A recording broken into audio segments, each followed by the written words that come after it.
வெள்ளிப்பழம் எல்லாம் ஒரு காலம் அந்த அளவு இறைச்சி கடையும் கோழி கொடுத்ததே நான் தான். அது மட்டும் இல்ல முட்டை கடையில நிறைய செய்தேன் கொடுத்தேன், பார்மசி எல்லாம் பேக்கெட் பண்ணி. இன்றைக்கு ஷைலா ஆடை தொழிற்சாலை நடத்திட்டு வராங்க.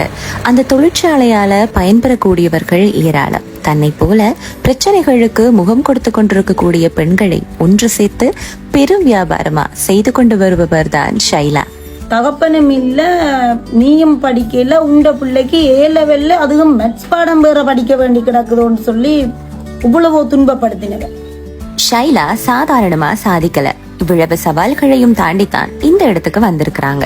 இன்றைக்கு ஷைலாவின் வளர்ச்சி மிகப்பெரியதாக மாறி இருக்கிறது. தையல் மிஷினே நான் இருந்து ஸ்பீட்டா தைச்சா கீழே விழுந்துடும், அப்படியான ஒரு தையல் மிஷின். அந்த தையல் மிஷின்ல தைக்க துவங்கின அதுக்கு பேப்பர் தான் 4 பக்கம் மடிச்சு கொடுக்கறது மிஷினுக்கு.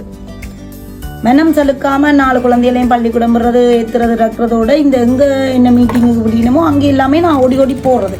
இந்த ஓடி போறதுக்கான காரணம் டைம் பாஸுக்காக இல்லை, அந்த என்ன வளர்த்துக்கொள்ள வேணும் என்ற ஒரு ஊக்கத்துக்காக தான் நான் அந்த ஓடி போக வலிக்கிட்டது.